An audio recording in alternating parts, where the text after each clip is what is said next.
لبيك اللهم لبيك.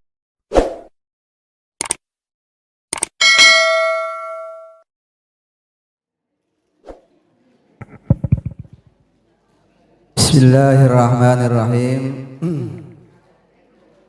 Assalamualaikum warahmatullahi wabarakatuh.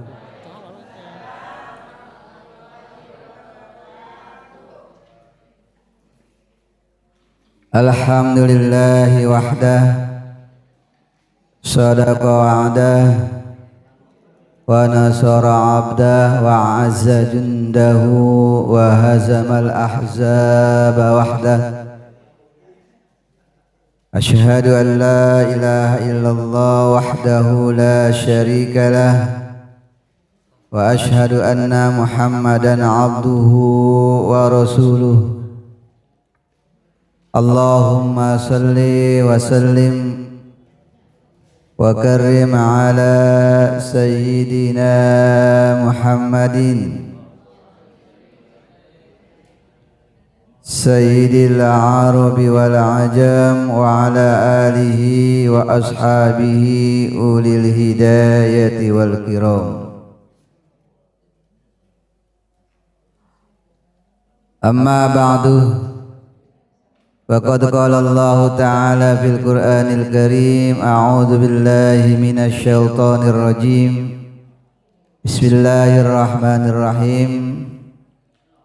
Wa atimmul hajja wal umrata lillah. Shadaqallahul azim. Hadaratil mukarramin wal mukarramat, para duyufur rahman, para calon tamu-tamu Allah dan tamu Rasulullah sallallahu alaihi wasallam yang dirahmati dan dimuliakan oleh Allah Subhanahu wa taala. Untayan puji syukur kita kehadirat Allah atas limpahan nikmat yang Allah berikan kepada kita, sehingga kita dapat melaksanakan rutinitas kita dalam rangka melaksanakan tugas dan kewajiban kita memenuhi panggilan Allah, pergi ke tanah suci melaksanakan ibadah haji dan umrah. Semoga dengan rasa syukur kita ini Allah selalu tambahkan apa yang menjadi niat dan hajat kita, agar senantiasa ibadah kita dikabul, makbul dan mabrur dari Allah Subhanahu wa taala. Bapak Ibu hadirin sekalian yang dirahmati Allah, berkunjung ke tanah suci tidak pernah sepi, karena seluruh kaum muslimin yang merasa terpanggil oleh Allah Subhanahu wa taala untuk mendatangi tempat yang diberkahi, maka berbondong-bondong dari seluruh penjuru dunia di mana manusia tinggal, manusia beriman, saat dipanggil mereka langsung menuju tanah yang dimuliakan oleh Allah Subhanahu wa taala. Kata Rasulullah sallallahu alaihi wasallam, sesungguhnya bumi Makkatul Mukarramah adalah bumi yang dimuliakan. Seandainya aku tidak diperintahkan untuk keluar dari bumi Makkatul Mukarramah, maka aku tidak akan keluar. Ketika Rasulullah diperintahkan untuk hijrah dari kota Mekah ke kota Madinah, maka Rasulullah mengatakan bahwa bumi ardu Makkah adalah bumi yang paling mulia, paling dicintai Allah. Jika seseorang datang ke bumi Mekah yang dimuliakan oleh Allah, maka orang itu pun akan menjadi mulia seperti dimuliakannya bumi Makkah. Mudah-mudahan hajat kita untuk berkunjung ke bumi Makkah yang dimuliakan Allah senantiasa Allah mudahkan kepada kita semua. Amin ya rabbal. Alhamdulillah, saya baru pulang ibadah umroh, baru pulang malam Kamis kemarin. Tapi saya pulang sedih. Kenapa? Karena meninggalkan bumi Mekah. Jadi semakin kita tinggal di sana, semakin lama semakin rindu. Apalagi tinggalnya hanya singkat, cuma 9 hari.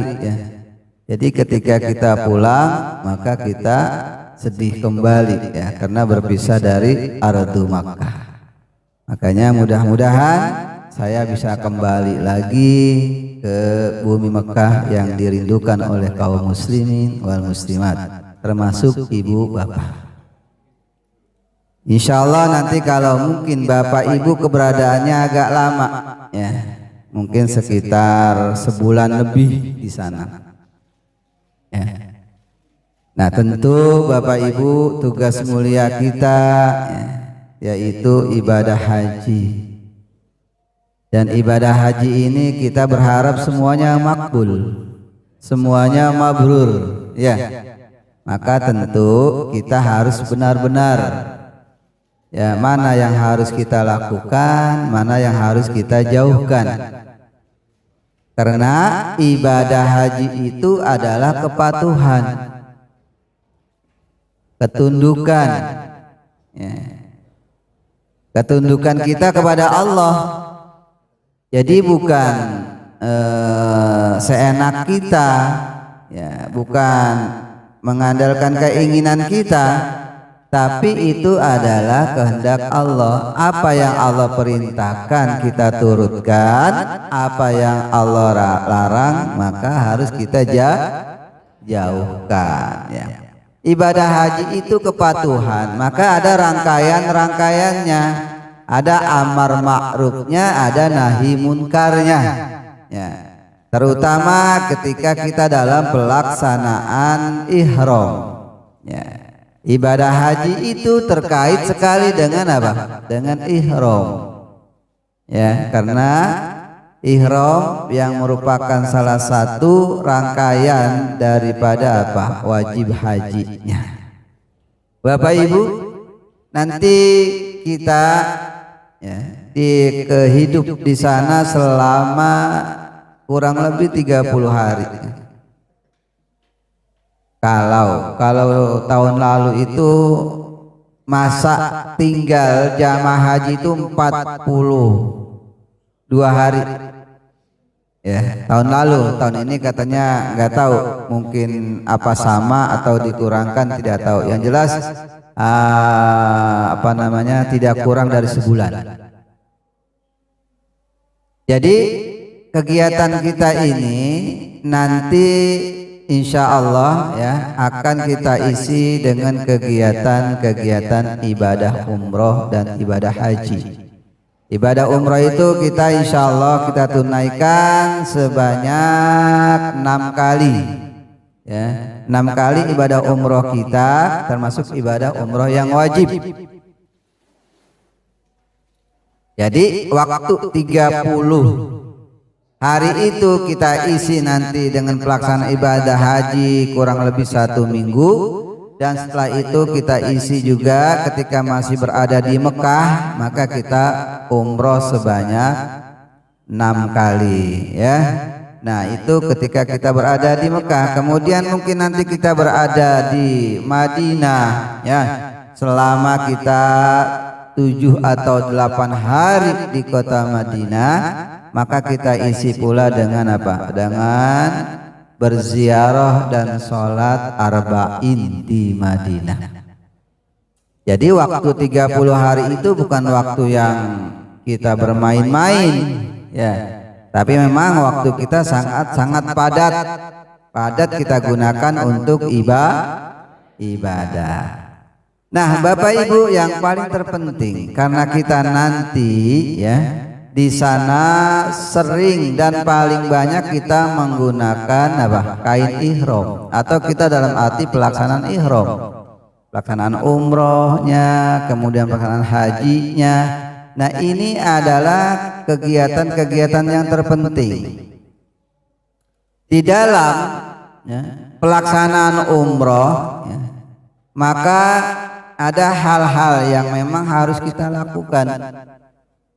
Ada juga hal-hal yang harus kita jauhkan, di antaranya larangan-larangan ketika kita sudah berihram. Ya.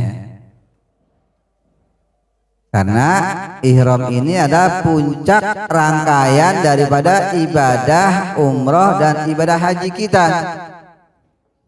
Ibadah umroh kalau tidak berihram ya tidak sah. Ibadah haji kalau misalkan tidak berihram ya tidak sah. Kenapa? Karena di ihram itu ya ada pelaksanaan niat. Ya. Lalu misalkan orang niat nggak pakai ihram ya nggak sah. Orang pakai ihram nggak niat juga nggak sah. Maka ketika orang berihram dia harus niat.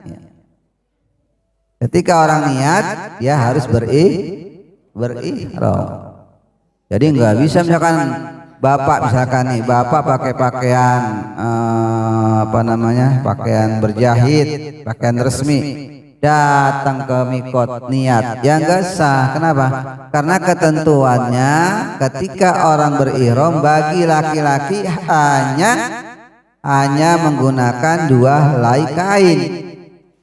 Nah, itu kan kepatuhan, ketundukan kita bagaimana menjalankan daripada syariat-syariat ibadah umroh ataupun ibadah haji. Yang kaum ibu ya pakai pakaian misalkan tapi auratnya itu kelihatan ya tidak sah. Ya. Karena apa? Karena pakaian ihram untuk kaum ibu atau wanita itu adalah pakaian yang menutupi seluruh ya tubuhnya kecuali muka dan telapak tangan. Datang ibu misalkan ke tempat mikot ya pakai pakaiannya rapi, ya kakinya nggak pakai kaos kaki ya. Nah, ini kan aurat, maka tidak sah ya. Karena itu harus tahu larangannya. Jadi karena kepatuhan ya maka harus apa? Kita tunduk ya. Jadi nggak bisa kita demo misalkan kita pakai pakaian ihram, kemudian larangan ihram adalah tidak boleh memakai wangi-wangian ketika pakai pakaian ihram. Kita protes ya, tahu-tahu kita pakai wangi-wangian. Berarti di sini sudah melanggar. Sesuatu yang kita langgar ketika itu maka ada konsekuensi hukumnya ya. Ketika melanggar apa hukumnya? Makanya di dalam haji itu ada yang dikatakan itu dam ya. Dam itu adalah sebuah tebusan di mana ketika jamaah haji itu melanggar salah satu daripada larangan-larangan ketika dia berihram ya. Tapi kalau enggak melaksanakan ihram ya enggak apa-apa ya. Jadi kita di sana nanti Bapak Ibu ada saatnya kita pakaian ihram, maka kita tidak boleh melanggar larangan-larangan ihram. Kalau kita tidak memakai pakaian ihram atau dalam arti kita tidak melaksanakan umroh ya ataupun belum melaksanakan haji, kita bebas-bebas saja ya, bebas-bebas saja. Nah, ini mungkin yang harus diperhatikan. Kadang-kadang ada jamaah berpikiran selama 40 hari itu ya kita nggak boleh pakai wangi-wangian. Selama 40 hari kita nggak boleh berpakaian berjahit. Ya bukan begitu maksudnya ya. Jadi yang nggak boleh di saat kita menunaikan ibadah umroh ataupun ibadah haji. suci. Nanti selama 30 hari ada waktu-waktu kita santai biasa begini, pakaian biasa ya. Nah itu tidak apa-apa kalau memang kita tidak melaksanakan daripada rangkaian umroh ataupun nanti pelaksanaan ibadah haji. Nah jadi ada dam dalam pelaksanaan ibadah haji ataupun umroh itu ada yang kita kenal 5 dam. Dam ini tadi saya katakan sebagai tebusan daripada kalau seandainya melanggar ketentuan-ketentuan yang dilarang ya. Yang pertama dam nusuk ya. Dam nusuk itu rangkaian ibadah. Itu biasanya dam nusuk itu adalah dam yang dimana jamaah haji mengambil haji dengan haji tamattu ya. Nah ini dam nusuk namanya, nanti kita akan jelaskan. Yang kedua dam fidyah.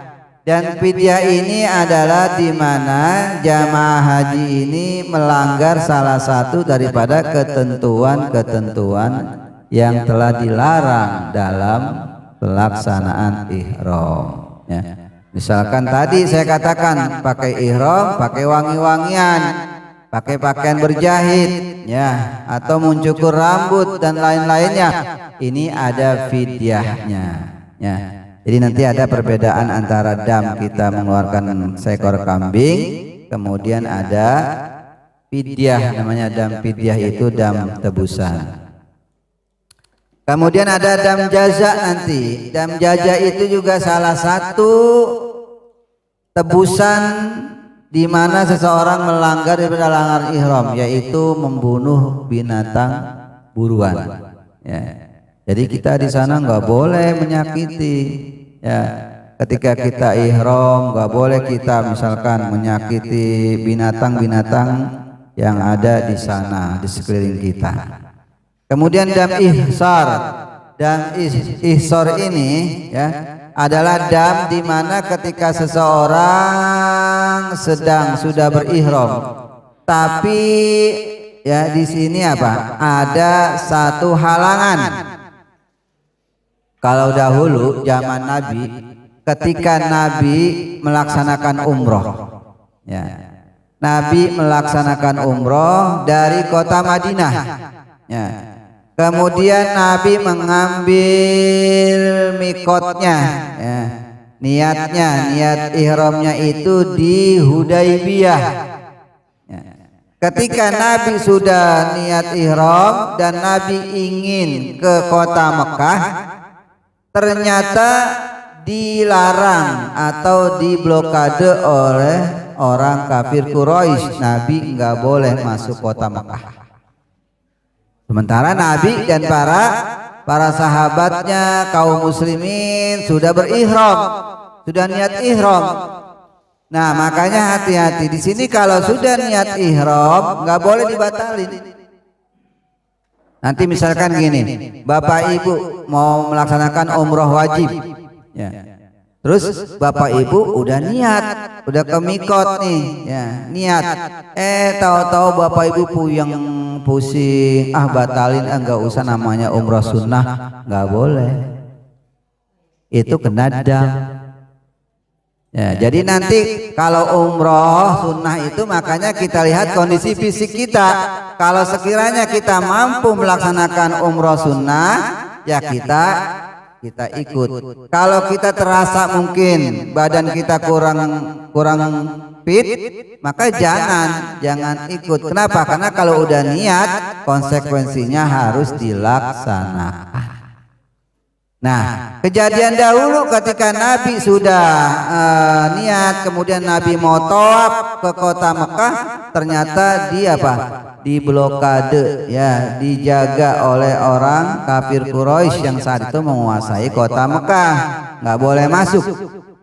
Ya, nah itulah dikenal Nabi mengadakan satu perjanjian, ya, perjanjian Hudaybiyah namanya. Nah, di perjanjian itu ternyata kaum kafir Quraisy lagi-lagi melanggar perjanjian. Akhirnya Nabi ini kan sama para sahabat bingung bagaimana ini melaksanakan umroh, tawaf dan sa'inya, sementara kaum kafir Quraisy belum membuka jalan untuk pergi masuk ke kota Mekah, ya, ke Masjidil Haram. Nah, akhirnya apa? Akhirnya di situ Nabi berkorban, ya, membayar dam. Ya, membayar dam dengan masing-masing Nabi itu menyembelih, ya, menyembelih hewan kurbannya sebagai dam ihsor, karena Nabi terhalang dari apa? Dari tidak melaksanakan rangkaian umroh. Nah, misalkan nanti ada ibu atau bapak, ya, yang ikut umroh sunnah, sudah niat, pulang dari mikotnya ternyata enggak ikut tawaf, enggak ikut sa'i. Nah, itu harus berkorban, artinya bayar dam. Jadi enggak kayak kita misalkan puasa sunnah, ya. Kalau kita puasa sunnah misalkan kita puasa, niat puasa masih sehat, tengah hari kita sakit, boleh kita batalkan. Tapi kalau umroh tidak. Namanya umroh adalah kepatuhan, ketundukan, apa yang menjadi syarat dan ketentuan harus kita patuhi, gitu ya. Dan jima, dan berhubungan suami istri, nah ini enggak boleh, ya. Ketika mungkin suami istri sedang berihram, ini catatan sedang berihram, ya. Nah, maka misalkan ada suami istri yang misalkan sampai sempat berhubungan badan ketika dalam berihram, itu terkena dam. Terkena damnya ini, ya, bukan menyembelih seekor kambing, ya, tapi menyembelih seekor unta. Kalau kambing harganya 3 juta sampai 4 juta, maka kalau unta harganya 15 juta sampai 30 juta.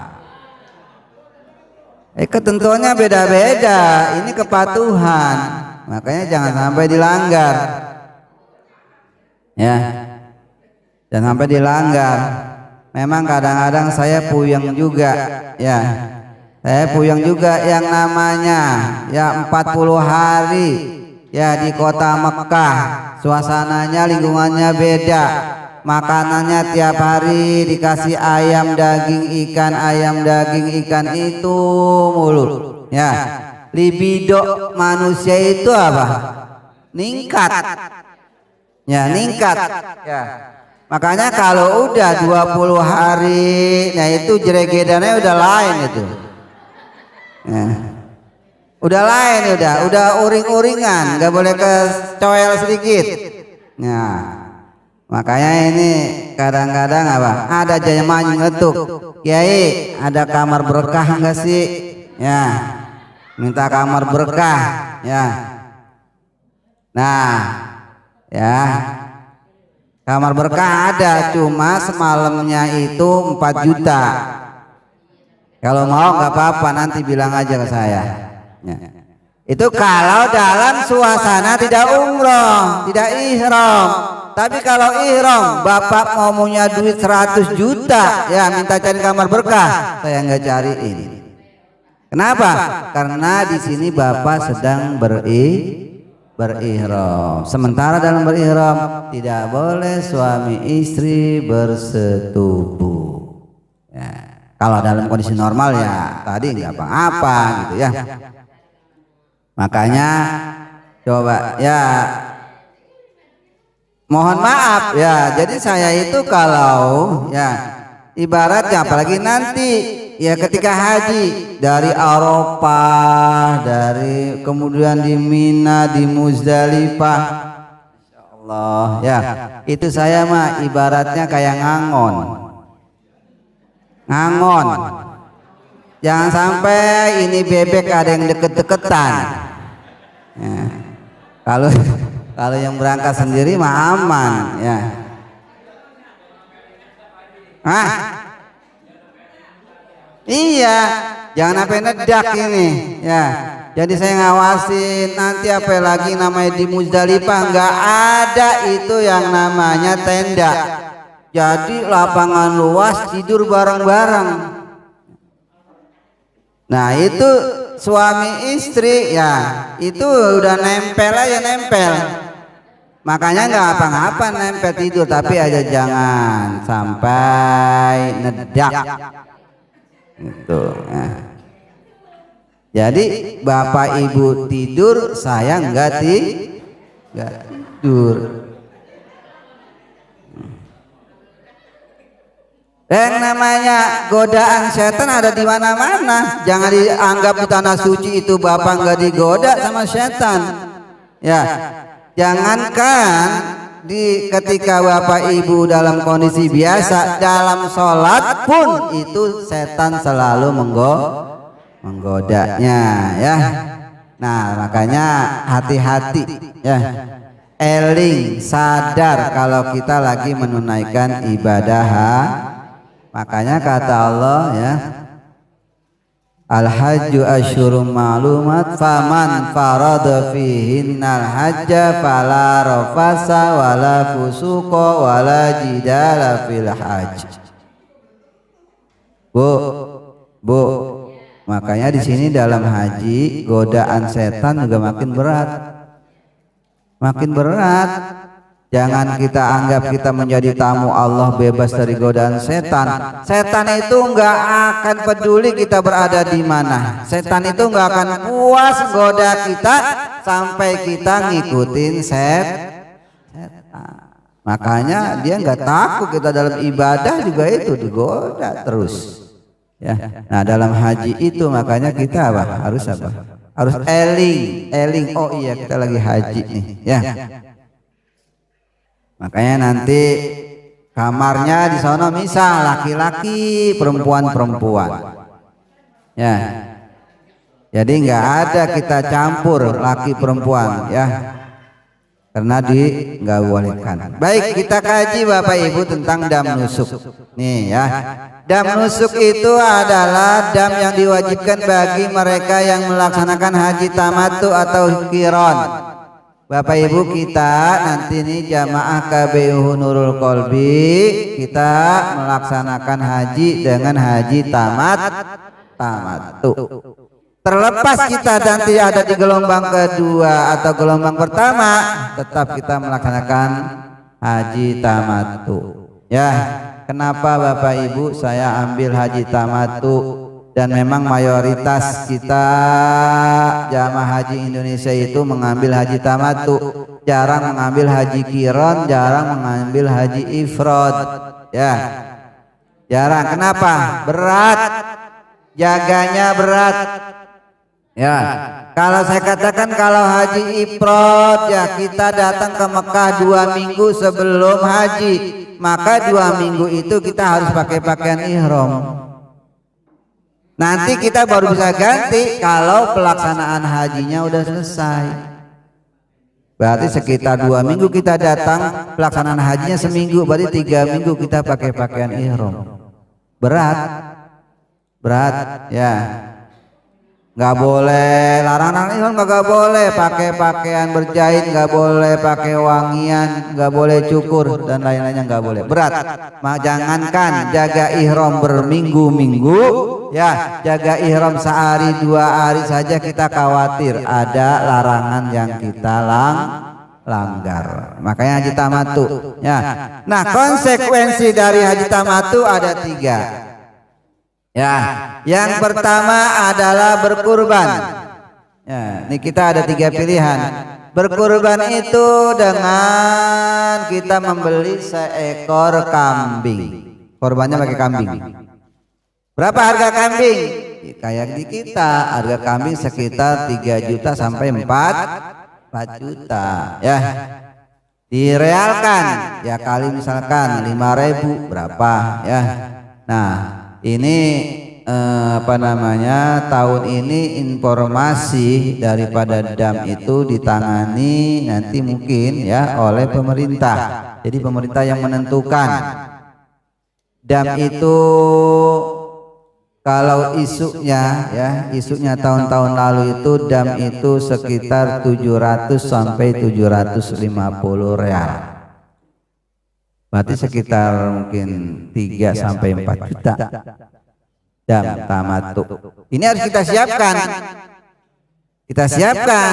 Jadi setiap jiwa, setiap jamaah haji yang mengambil haji tamatu ya harus bisa mensiapkan dam, ya, menyembelih hewan kurban, ya, satu hewan itu dengan ukuran 3 sampai 4 juta. Nah, bagaimana kalau seandainya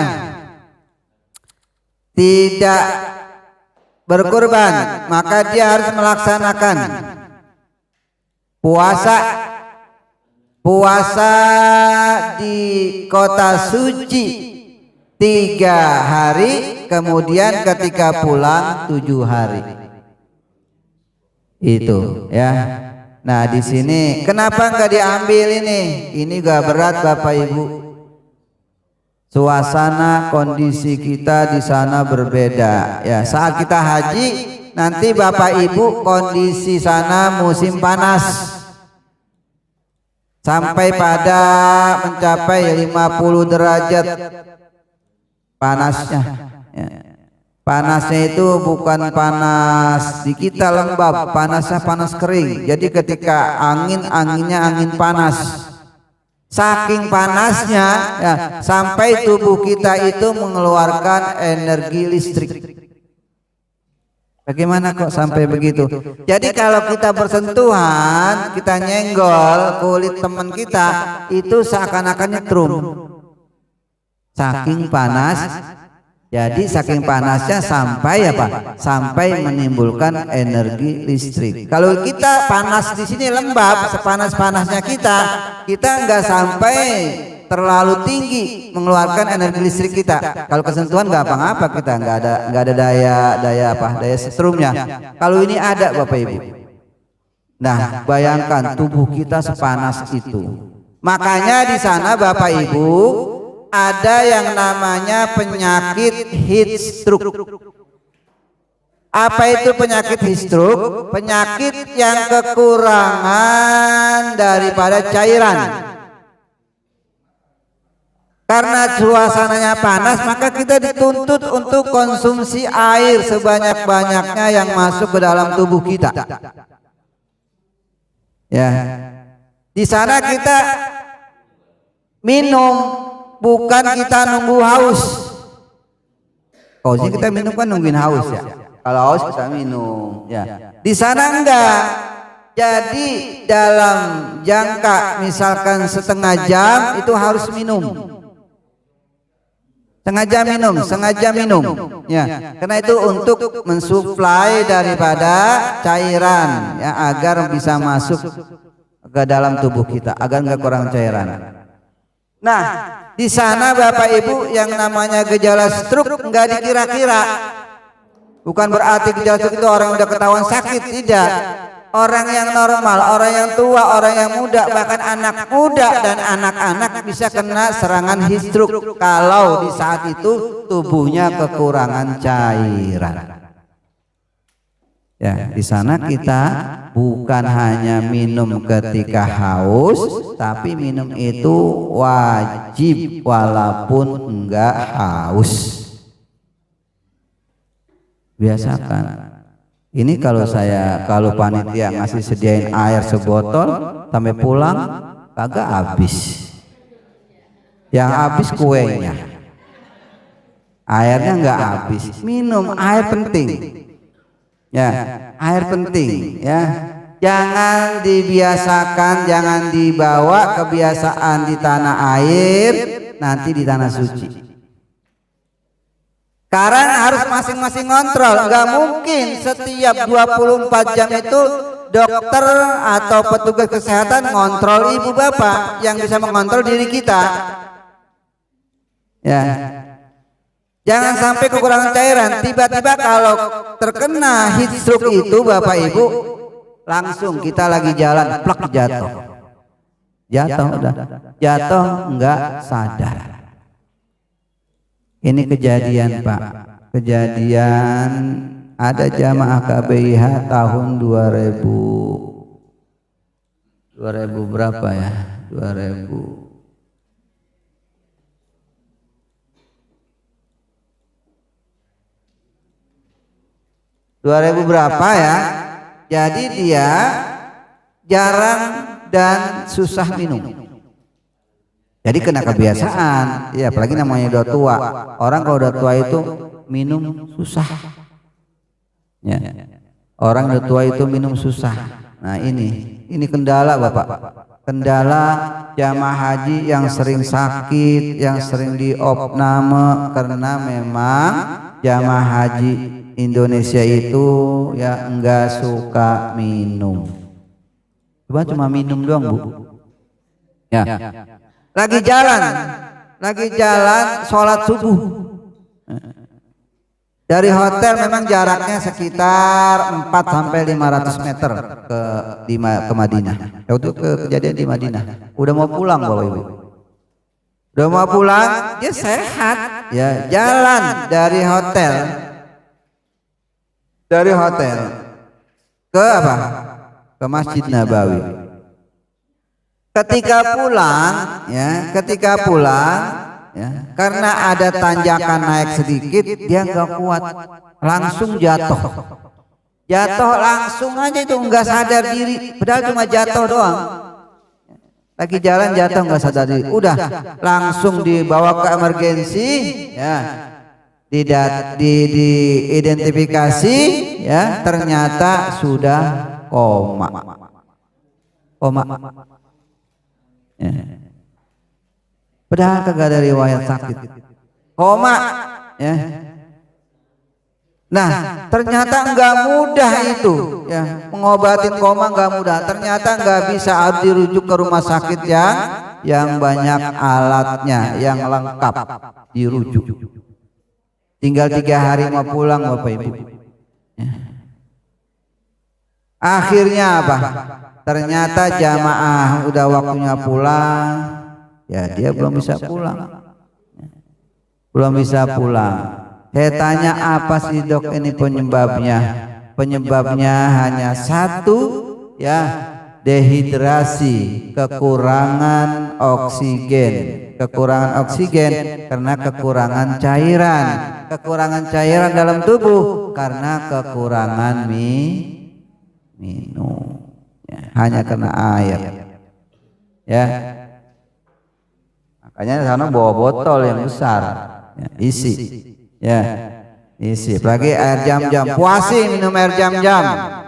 Kali kalau beli air mineral sana mah beli, ya. Jangan beli, udah habis sholat isi air jam-jam sebanyak-banyaknya, sedia di kamar. Ya, bangun tidur kapan? Setengah jam minum, setengah jam minum. Ya. Ini untuk kita apa? Menghilangkan dehidrasi dalam tubuh kita. Banyak Bapak. Jadi bukan tua aja, yang anak muda juga sampai terkena heat stroke. Kenapa? Dia kekurangan cairan. Bagaimana kita jaga diri kita? Nih, nanti udah jelasin belum tim kesehatan? Kalau kita cairan kita bagus dalam tubuh, itu kalau kita kencing warnanya bening. Ya, bening. Berarti itu kita enggak kekurangan cairan tubuh kita. Kalau kencing kita kekuning-kuningan, nah ini masih bagus, ya. Cuma sudah harus hati-hati. Kalau kencing kita kuningnya pekat, ya, kuning, itu berarti udah kekurangan cairan, harus banyak minum. Banyak kencing nggak apa-apa, ya. Ketimbang nggak minum, nggak kencing, ya. Nggak apa-apa, minum pengen kencing, ya ini dibuang, minum kencing nggak apa-apa, ya. Nah, Bapak Ibu, syaratnya kalau misalkan kita minum, ya, kemudian kita supaya nggak kencing, banyak aktivitas, kita jalan, ya, jalan. Nanti ada air, apa namanya, air yang kita minum itu bukan dia larinya ke air kencing, tapi mungkin dia keluar lewat energi. Ya, energi yang kita keluarkan. Entah itu lewat keringat atau apa gitu. Maka jadi tidak lewat kencing ya. Nah, itu strateginya begitu. Ya. Jadi nanti kalau Kalau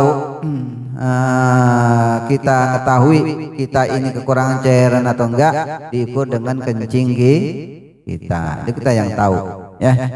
Nah, kenapa tidak mengambil puasa? Ya itu tadi, kita enggak puasa aja kekurangan cairan ya. Baik kalau puasa enggak kena air ya. Nah, ini memang jarang orang yang mengambil puasa 3 hari, walaupun 3 hari ya, 3 hari di kota Mekah, kemudian nanti 7 hari kalau udah pulang. Nah, ini riskan kalau udah pulang. Saya khawatir udah pulang nanti lupa puasanya. Ya, makanya ini kita tidak ambil. Udah. Jadi amannya dam tamatu itu kita sediakan uang untuk membeli hewan dan kita kurbankan sebagai bentuk daripada dam tamatu ya. Nah, itu.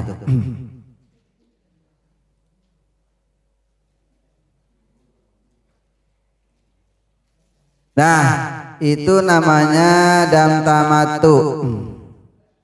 Kemudian ini ada yang ketiga, membayar fidyah bagi orang-orang yang keluarganya berada di sekitar Masjidil Haram ya. Nah, itu sebetulnya fidyah daripada dam tamatu ini sama dengan harga kambing ya. Makanya kenapa nggak diambil? Ya karena lebih baik kita lebih aman kita beli seekor kambing ya, kemudian udah bebas kita kurbankan. Kalau nyari-nyari orang fakir miskin kemudian kita berikan uangnya seharga makanan mereka, itu memang agak sulit, kadang-kadang lupa ya. Nah, itu namanya dam tamatu ya. Kemudian ada yang namanya di sini dam fidyah. Dam fidyah itu adalah dam yang diwajibkan atas orang yang sedang dalam ihram. Nih, orang lagi ihram, kemudian dia melanggar dengan cara Kan ada tuh larangan ihram. Ketika sudah berihram, pertama enggak boleh mencukur rambut, enggak boleh mencukur bulu-bulu halus. Ya. Nah, kalau itu melanggar bagaimana? Maka dia terkena fidyah. Ya, jadi fidyah itu Fidyah itu tebusan dengan memberi makan 6 orang anak yatim. Jadi makanan mereka sehari semalam itu berapa? Ya, itu kita berikan. Ya, kita sedekahkan sebagai fidyah kita. Misalkan gini, bapak atau ibu sering punya penyakit kepala. Ya. Ini ada cerita sahabat di mana ketika sahabat sedang berihram, sahabat itu punya penyakit kepala, banyak kutunya. Ya, banyak kutunya, jadi kepalanya gatel dan pada luka karena saking banyak kutunya. Nah, kemudian dia bertanya, boleh nggak ya Rasulullah saya mencukur rambut sementara saya dalam keadaan ihram? Karena dia penyakit. Kata Rasulullah, cukur rambut kamu, tapi kamu harus bayar, ya, bayar fidyah, ya, bayar dam, ya. Dengan cara apa? Tadi berpuasa, bersedekah atau berkurban. Nah, ini kadang-kadang bagaimana Bapak Ibu kalau ada jamaah ya, dia salisil baul. Salisil baul itu Bapak Ibu jamaah yang beser. Yang beser ya. Jamaah yang beser itu kan kalau dia beser kadang-kadang suka kencing gak tiris gitu ya. Nah, ini bagaimana ini kalau dia nggak pakai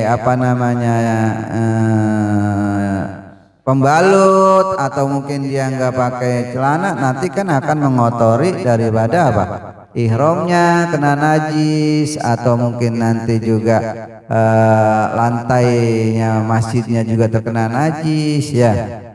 Nah, bagi kondisi orang sama tadi disamakan. Dia boleh pakai pembalut tapi dia terkena fidyah ya. Nah, sini ada beberapa ketentuan Bapak Ibu.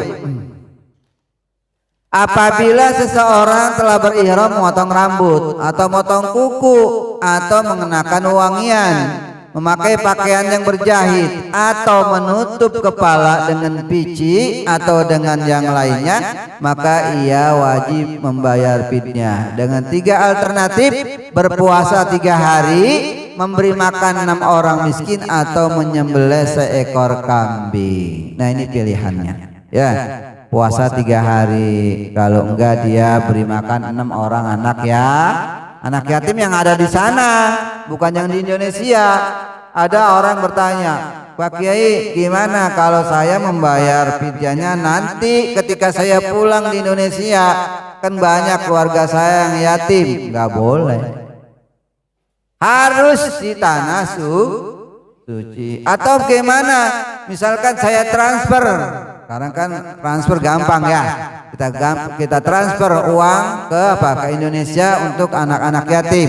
Nggak boleh ya. Yang harus diberikan adalah anak yatim di sana ya, dengan jumlah ukuran makannya anak yatim sehari semalam.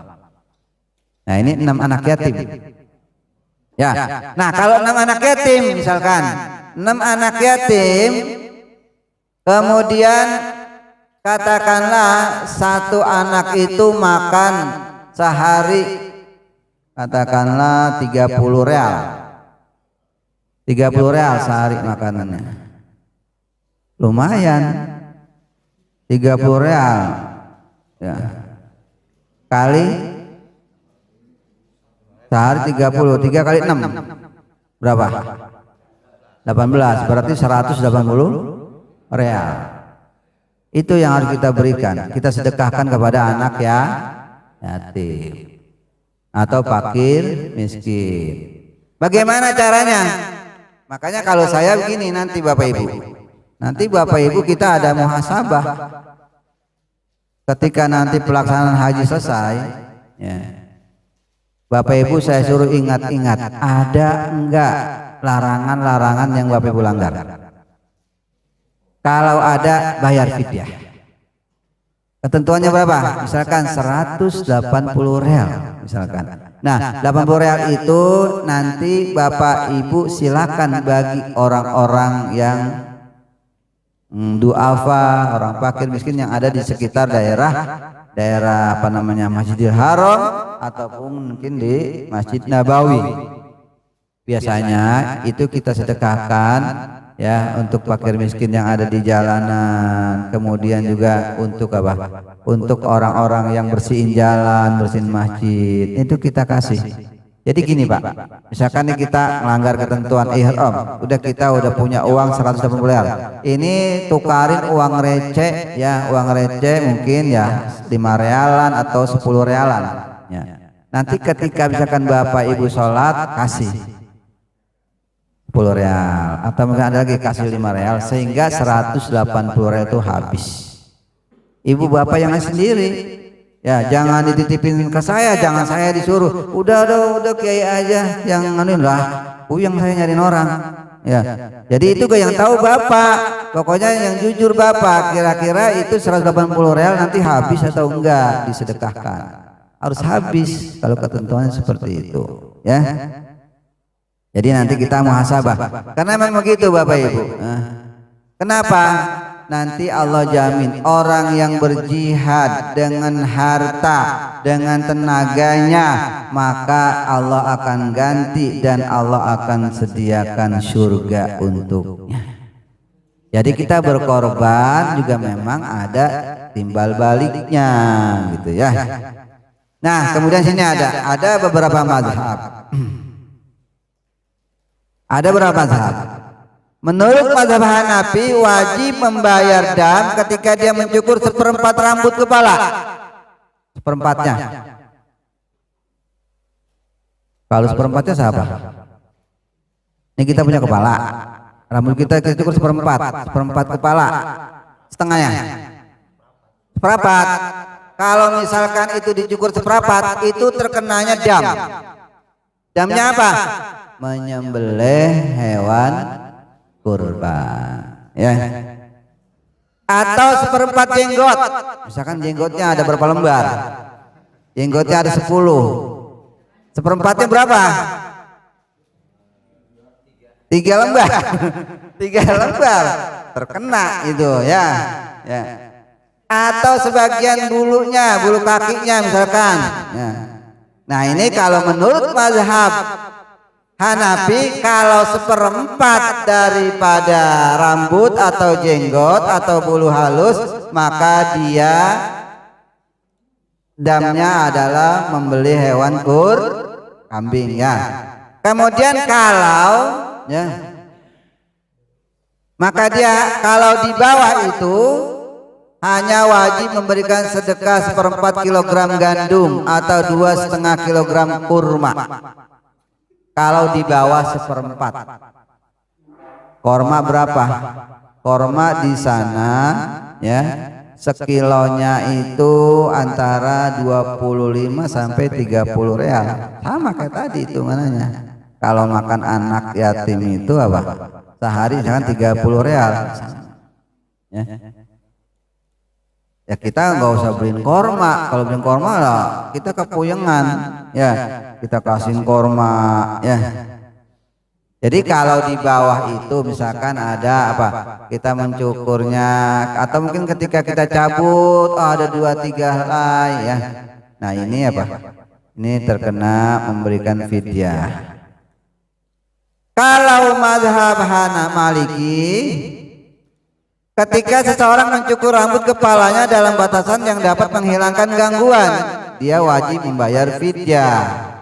Begitu pun juga ketika dia mencukur bulu badan yang hasil dapat memberikan kenyamanan kepada tubuh yang menghilangkan gangguan, tetap wajib membayar dam, ya.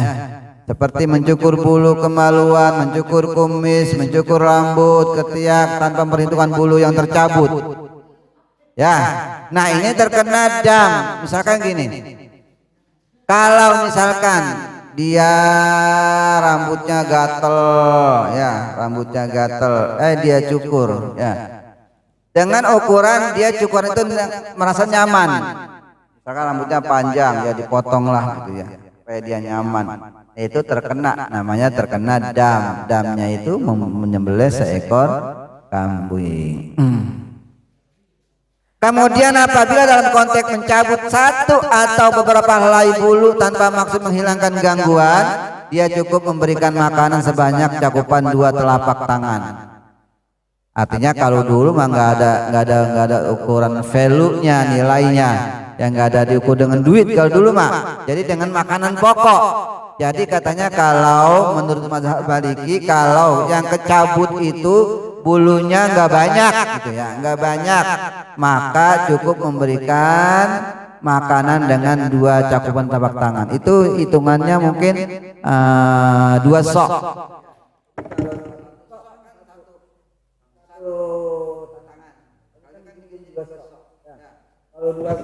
Kira-kira sekitar 6 ons, ya.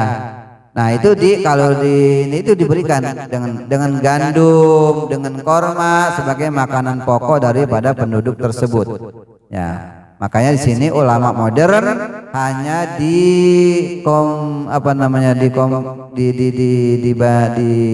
dengan nilainya, ya. Nilainya kira-kira berapa, ya. Tadi kalau 2,5 kilo kurma itu berapa, ya, sekitar 30 real, maka itulah yang kita berikan kepada anak, ya. Nah mazhab Syafi'i bagaimana? Bahwa untuk 3 helai rambut atau lebih mewajibkan dam.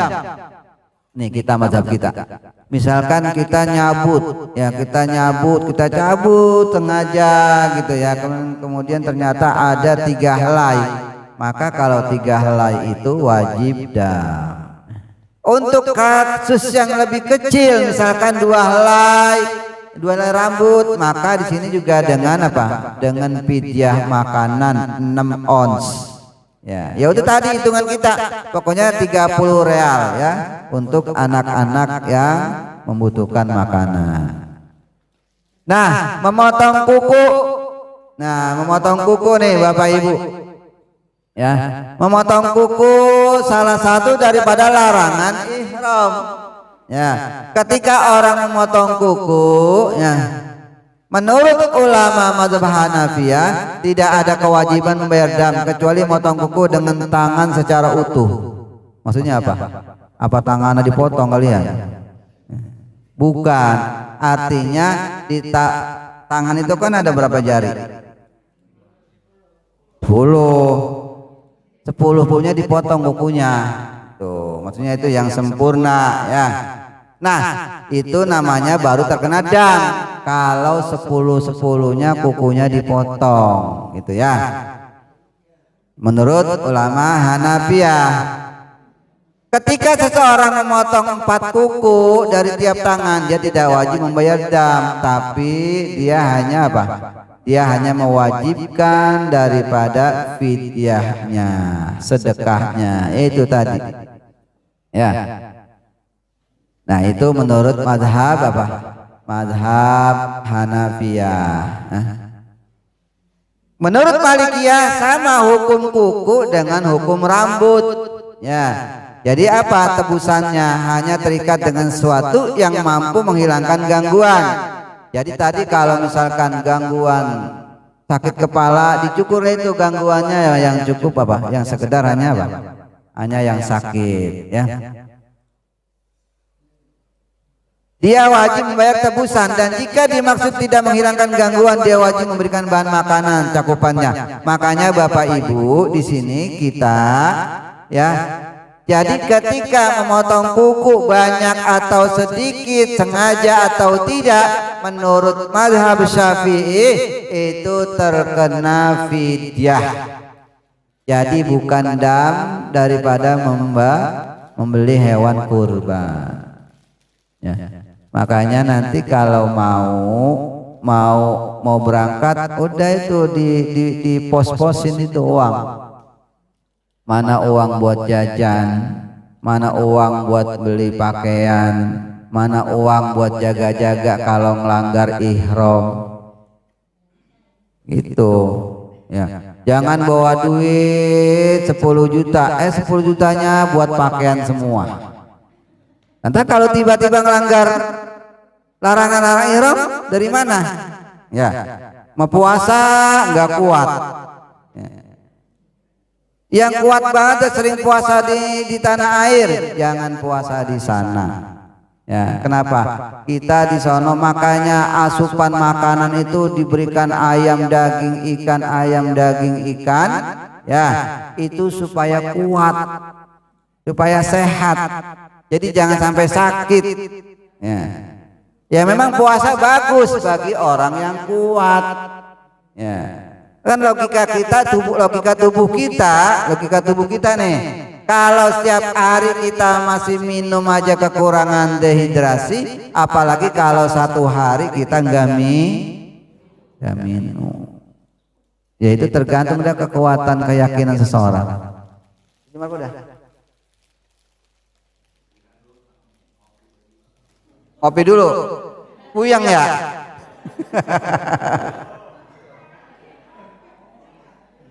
Nih, Romananya nih khusuk ngerti apa khusuk kagak ini? Jam berapa sudah? Puyeng. Jam 10. Ya ini sampai jam 10 ya, karena saya ada acara juga ini. Ya, ini masih banyak ini Bapak. Ya. Mau silakan aja, itu ada kopinya ada. Ya mau ngopi aja nggak apa-apa. Ya sambil ngopi. Nanti kalau saya suruh istirahat semuanya, susah kumpulnya. Itu udah yang merasa otaknya puyeng ngopi aja ngopi itu. Tuh ya, silakan ngopi. Lawanannya puyeng bayar fidyah, mulai dipuyeng ini ya. Nah, dah. Fidyah pakaian. Nih, pakaian berjahit.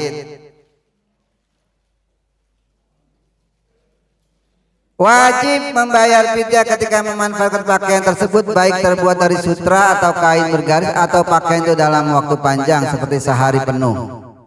Seandainya dia mengenakan lalu melepaskannya atau tidak mendapatkan manfaat dari pakaian tersebut, maka dia tidak wajib bayar fidyah. Ini menurut mazhab Maliki. Jadi menurut mazhab Maliki, kalau orang berihram, dia ganti pakaian seharian, ya, seharian ganti pakaiannya. Nah itu kena dam. Tapi kalau misalkan dia pakai pakaian ihram, dia lupa pakai celana, terus apa? Dia lepas buru-buru. Ini enggak terkena dam menurut mazhab Malikiyah. Ya. Nah, bagaimana kalau menurut mazhab Syafi'iyah, mazhab kita? Fidyah karena memakai baju tidak terikat lama waktunya atau pendek pemakaiannya dan pemanfaatannya. Begitu seseorang memakai baju dengan sengaja dan sadar, dia wajib bayar fidyah. Kalau kata mazhab Syafi'i, mau lama kek, mau bentar kek, dia inget kek, dia enggak kek, tiba-tiba dia pakai pakaian, pakai celana, itu kena fidyah. Ya, menurut mazhab kita, mazhab Syafi'i. Kalau orang yang menganut mazhab Syafi'i demikian, ya. Wangi-wangian. Ulama sepakat bahwa memakai wangian dengan sengaja mewajibkan fidyah. Dalam pandangan Syafi'iyah dan Hanabilah, tebusan itu tidak wajib bagi mereka yang mengenakannya lupa atau tidak mengetahui bahwa itu adalah haram.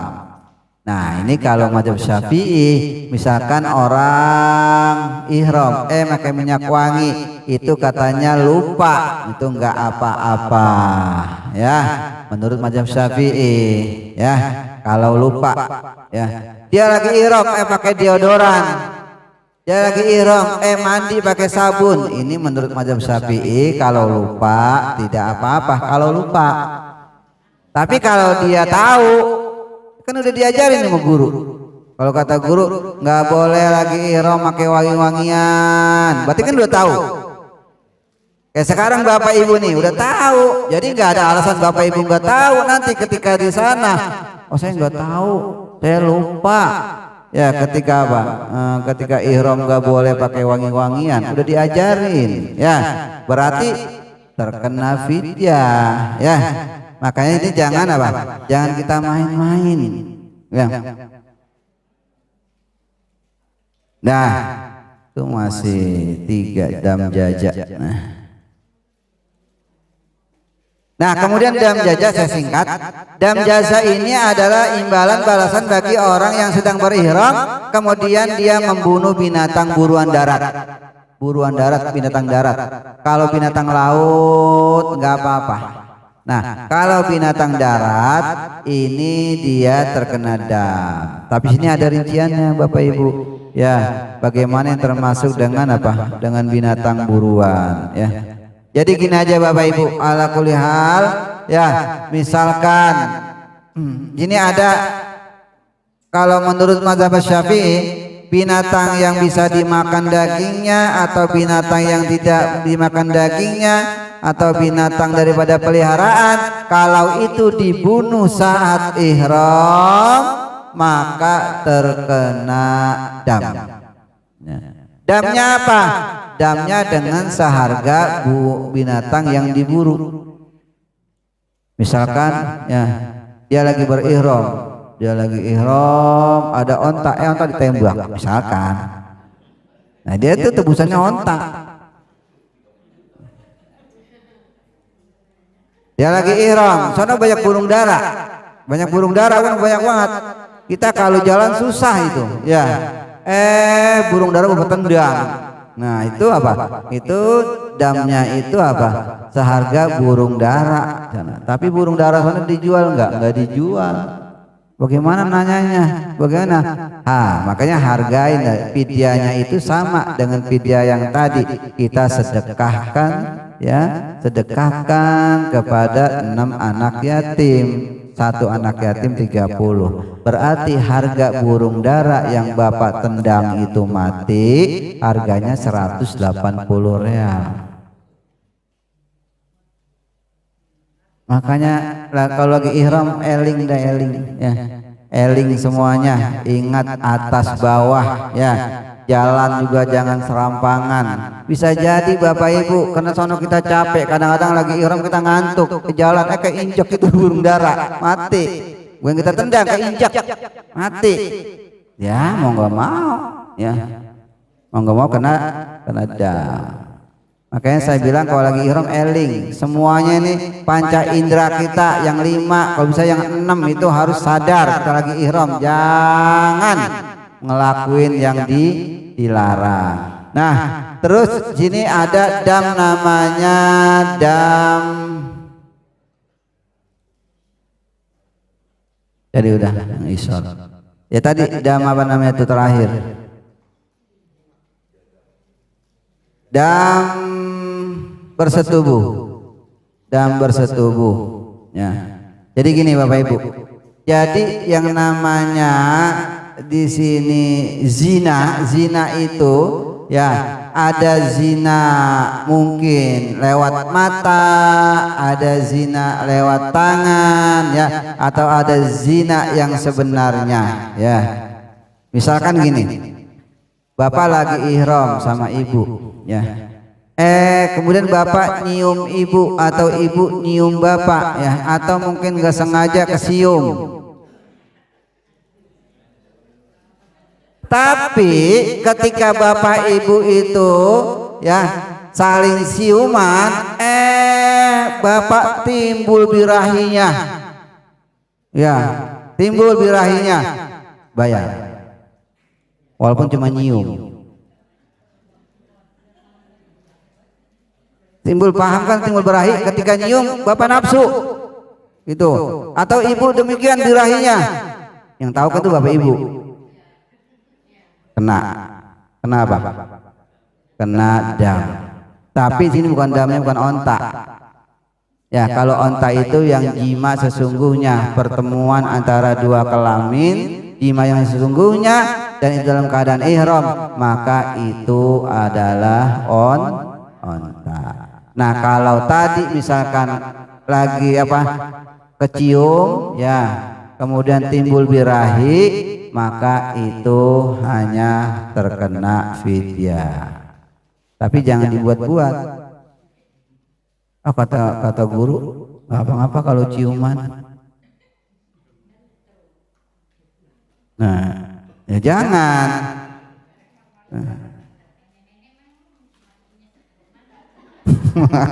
Lagi siapa mau nyium nenek-nenek?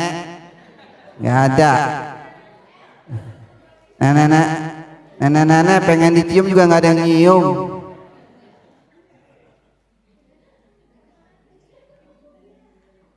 Daripada nyium daripada nyium laki atau nyium istri kena dam, mendingan nyium Ka'bah. Misalkan ada ibu pengen dalam hati nih, pengen nyium laki ini, udah alihkan, langsung aja ibu ke Masjidil Haram, nyium Ka'bah itu, ya, nyium Ka'bah. Insya Allah kalau udah nyium Ka'bah nggak inget nyium laki, ya. Ya pokoknya ketika misalkan ada perasaan yang gimana gitu, alihkan, jangan sampai itu terkena dam atau melanggar. Ini dalam kondisi ihram. Kalau kondisi normal misalkan gimana, bapak ibu pengen maaf ya, kali pengen pegang tangannya gitu, udah lama nggak ketemu ya, ngapa-ngapa ya, kalau nggak dalam kondisi ihram ya, pengen tangan atau mungkin ya kecium atau apa gitu kan, nggak apa-apa kalau nggak dalam kondisi ini bicara dalam kondisi ihram. Makanya bapak ibu nanti ihram begini, kalau umroh saya nih nanti jangan nganggu capek ya, lebih baik capek daripada ihramnya itu nggak kejaga Jadi nanti ketika kita ihram, misalnya kita pagi ihram nih, kita niat ke mikot. Nah, udah langsung itu kita tawaf. Kita sa'i tahallul, selesai. Jangan misalkan kita niat ke mikot yang ngambil ihram, tawafnya besok, jangan. Kenapa? Karena nanti khawatir ada hal-hal yang kita langgar, ya. Ada hal yang kita langgar, kita mandi lupa pakai sabun, ya, atau kita keramas tahu-tahu rambut kita rontok sampai setengah kepala, misalkan, ya. Nah itu kita jaga. Misalkan nanti kalau umroh begitu saya, ya, kita ambil mikot, kemudian kalaupun kita ke hotel sebentar, baru kita langsung kita tawaf dan sa'i biar kita selesai dalam kondisi ihramnya, ya. Nah itu yang jelas, jangan sampai kita melanggar ketentuan-ketentuan ihram, ya. Paham? Ya, ada yang tanyakan? Ada? Oh ya, silakan Pak. Tadi mengenai rotoknya bulu halus atau rambut itu bagaimana kalau tidak disengaja, misalnya dalam tidur atau dalam tempat mandi, ya, itu contoh ada yang rontok itu gimana? Ya.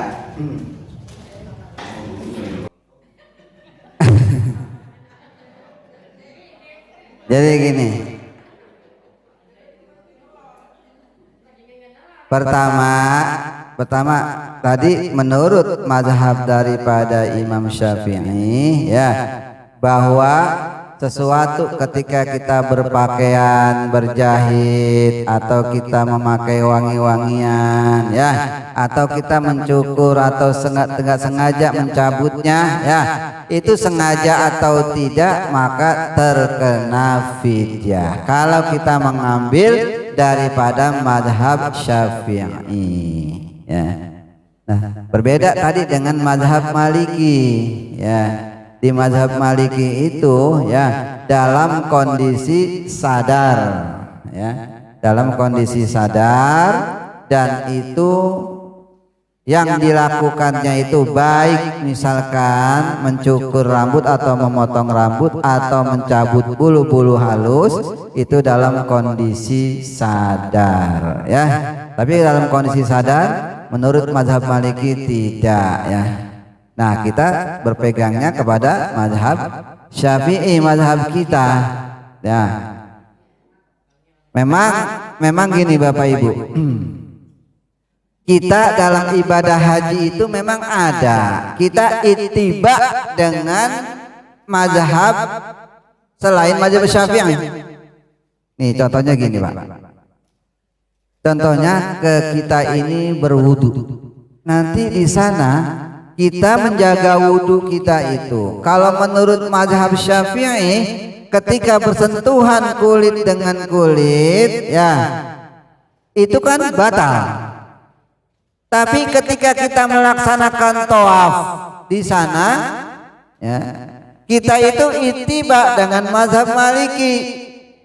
Mazhab Maliki kalau bersentuhan antara kulit laki kulit perempuan itu tidak membatalkan wudhu, ya. Kenapa kita ittiba dengan mazhab Maliki? Karena kalau kita mengikuti mazhab Syafi'i di mana bersentuhan kulit laki-laki dan kulit perempuan itu batal, maka kita nggak jadi tawaf. Tawaf itu kita di sana bersentuhan ya udah biasa. Kadang-kadang kita lagi tawaf kaki kita keinjak, ya.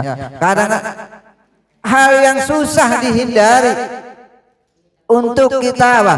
Kita tidak bersentuhan kulit kita dengan kulit orang lain. Susah itu untuk hindari karena dalam kondisi tawaf dengan orang yang begitu banyak. Maka kita berapa? Maka kita berittiba dengan mazhab Maliki. Ketika kita tawaf maka tidak batal bersentuhan. Ya, itu kita ittiba. Gitu. Makanya ketika kita wudu juga kita wudu, Bapak Ibu, ketika kita wudu kita juga mengikuti ittiba dengan mazhab Maliki. Salah satunya kalau kita wudu, mazhab Maliki itu ya ketika menyapu kepala, nih dengerin.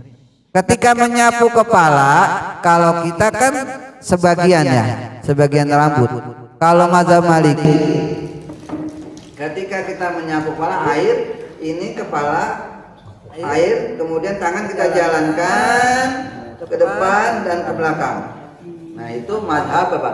Mazhab Maliki dalam menyapu kepala, ya. Artinya dia sebagian kepalanya, ya. Jadi dari belakang air kemudian diputer, atau sebaliknya dari belakang terus ke depan, ya.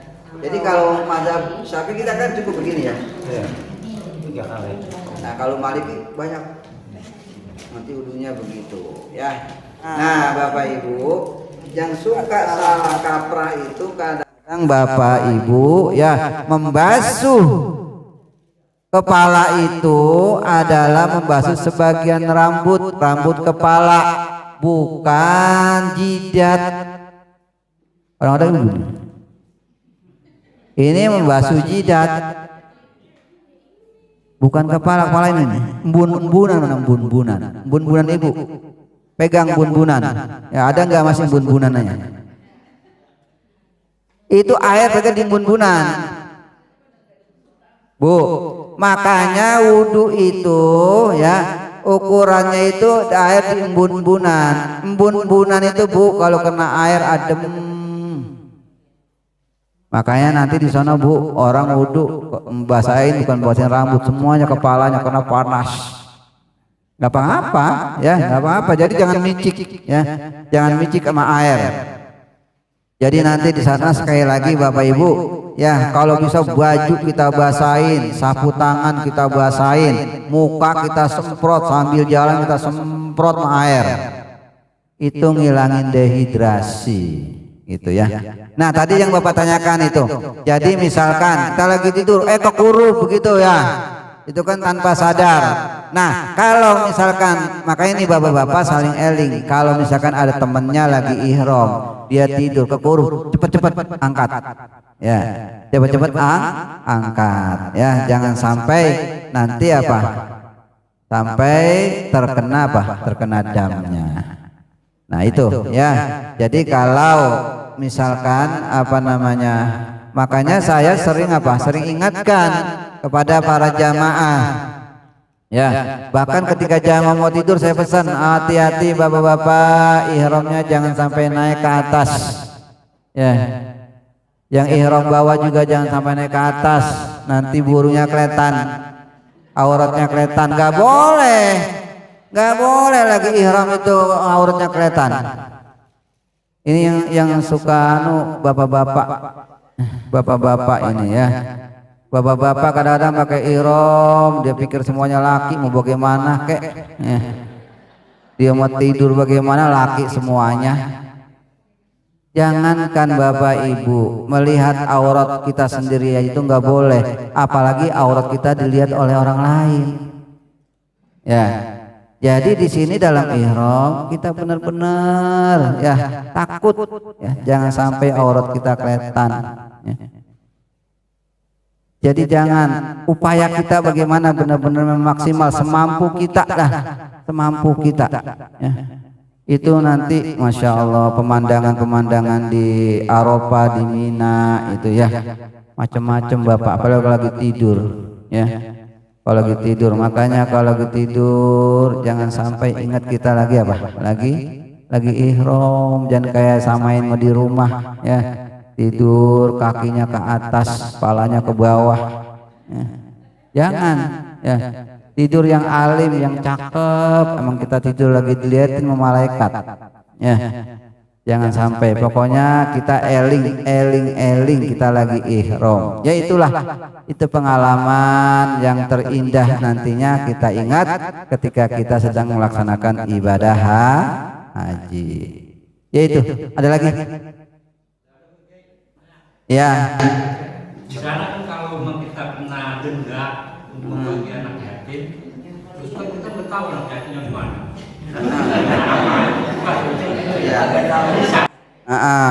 Makanya tadi itu kita berikan, nanti di sana Bapak ada banyak petugas-petugas di Masjidil Haram. Ada yang tukang bersihin apa tuh lantainya, ada yang suka jagain air jam-jamnya, ada yang suka bersihin halamannya. Itu kita kasih. Kita kasih mereka 5 real. Jangan semuanya 180 kita kasih satu orang, jangan. Jadi saya bilang tadi 180 itu kita bagi berapa nih? Katakan kita punya pecahan 10, udah kita kasih 10. Nanti kalau misalkan ada kita jumpain 10 lagi. Banyak Pak, banyak. Jangan Bapak takut nggak ada orang yang membutuhkan. Banyak sekali, gitu ya. Jadi kita boleh memberikan sedekah kita kepada pelayan-pelayan di Masjidil Haram. Nanti juga kita temuin, ada juga misalkan ada anak yang di jalanan itu minta, ada kita kasih. Ya, kita kasih. Kalau udah habis ya udah. Ya. Kalau udah habis dari sejumlah misalkan uang fidyah ini ya udah. Ya. Tapi jangan dikasih satu orang satu itu. 180 real misalkan satu orang. Jangan. Ya, jangan dikasih semuanya untuk meratakan kepada orang yang membutuhkan. Jadi banyak Pak, gak usah khawatir. Ada lagi?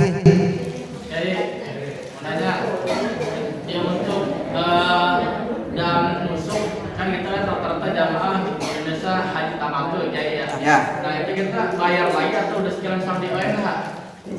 Bayar lagi gimana? Ya, bayar lagi, kemarin lagi atau sudah termasuk di ONH atau pemerintah yang bayar? Oh enggak, itu lain Bapak Ibu ya. Itu lain, kita bayar lagi, tidak termasuk dalam bayaran ONH gitu. Jadi nanti gini Bapak Ibu ya, saya beritahu. Jadi kita nanti juga memerlukan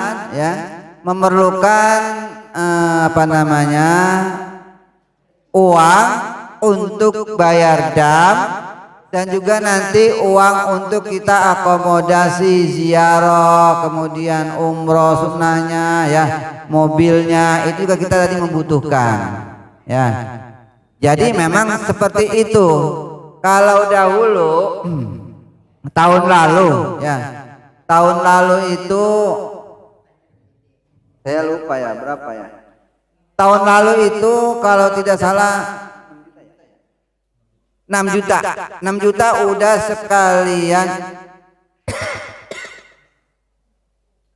sekalian dam.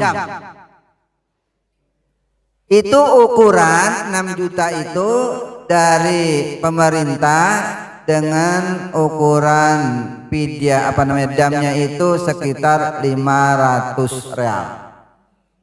500 real. Ya, nanti kalau dam itu memang tahun ini pemerintah yang ngelola. Jadi nanti kita nunggu keputusan pemerintah berapa dam yang diwajibkan. Ya, misalkan katakanlah 500 real atau mungkin katakanlah 700 real misalkan. Tinggal kita uangkan berapa. Ya, tapi saya pikir tidak lebih dari ya antara 3 dengan 3,5 ya, 3 juta dengan 3.500-an lah. Kenapa? Itu standar daripada hewan kurban ya yang kita beli di tanah air. Jadi itu Bapak Ibu, nanti akan kita jelaskan karena sekarang kesepakatan. Makanya saya belum jelaskan Bapak Ibu kebutuhan damnya berapa ya. Karena belum ada kesepakatan. Nanti kalau udah ada kesepakatan, kita jelaskan ya berapa uang dam dan berapa kebutuhan akomodasi lainnya. Ya. Saya kira itu nanti. Mungkin sekitar setelah puasa, setelah Ramadan ya, atau setelah Lebaran. Ya. Setelah Lebaran nanti baru ketahuan mungkin ya. Nanti kita udah mendapatkan kabar berapa biaya dam ya yang harus ditunaikan oleh setiap jamaah, dan itu di luar daripada biaya ONH yang telah kita setorkan ya. Itu ya Bapak Ibu ya. Jadi siapkan saja ya.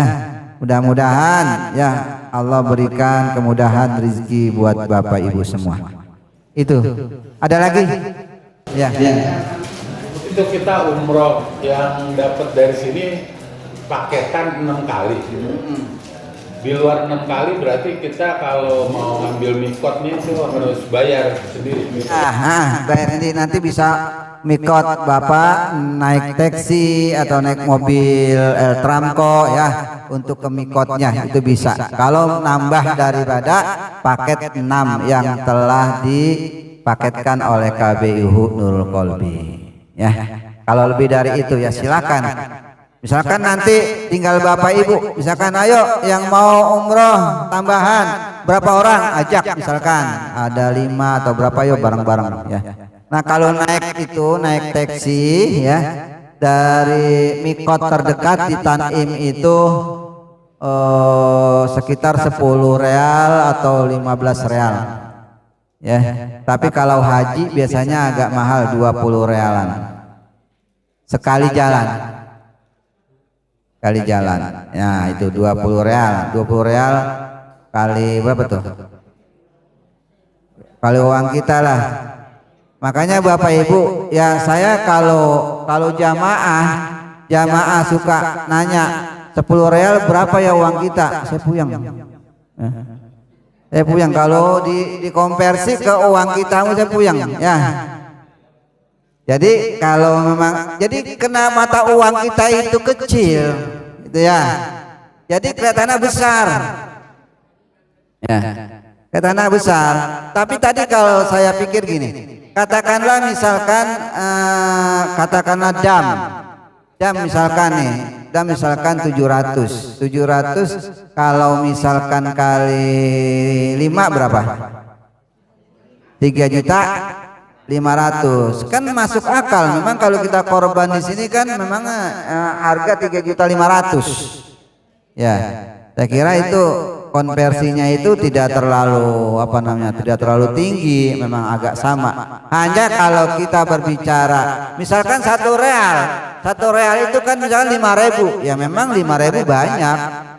Uang 5 real berarti kan 5 real 25.000. 1 lembar itu uang kita 25.000. Jadi banyak. Kenapa? Konversi ke uang kita itu ternyata lebih rendah ketimbang dengan nilai mata uang Saudi. Itu ya. Ada lagi? Ya, silakan. Oke, untuk yang udah wajib kuota ditambah itu tadi kita sekitaran 3.500.000. Itu di kolektif di sebelum berangkat apa nanti bayarnya di sana? Nah itu di kolektif nanti di kita sebelum berangkat ya. Jadi ibu bisa bayar dengan cara rupiah, bisa bayar dengan cara realan ya. Tapi jamaah kemarin bayarnya rupiah biar yang gak ribet. Nanti dari KBR kita tentukan Bapak Ibu ya. Kita tentukan berapa nih besarannya akomodasi kita, damnya, kemudian nanti kita ziarahnya, umrohnya berapa. Nah, nanti kita tentukan. Sekarang belum bisa kita tentukan karena memang dam sendiri itu belum ditentukan ya. Jadi nanti kita sekitar habis lebaran baru kita tentukan gitu ya. Jadi di sini bayarnya nanti ya. Kita kumpulkan di KBIU Nurul Qalbi. Ada lagi? Sudah? Ayo silakan Bapak Ibu tanya. Tidak ada? Ya, tidak ada. Baik, kita cukupkan materi kita untuk hari ini. Mudah-mudahan materi kita bisa menjadi satu bekal ibadah kita, menjadi ibadah haji yang makbul dan mabrur. Amin amin ya rabbal alamin. Demikian dari saya, hadani Allah wa iyyakum ajmain. Wassalamualaikum warahmatullahi wabarakatuh.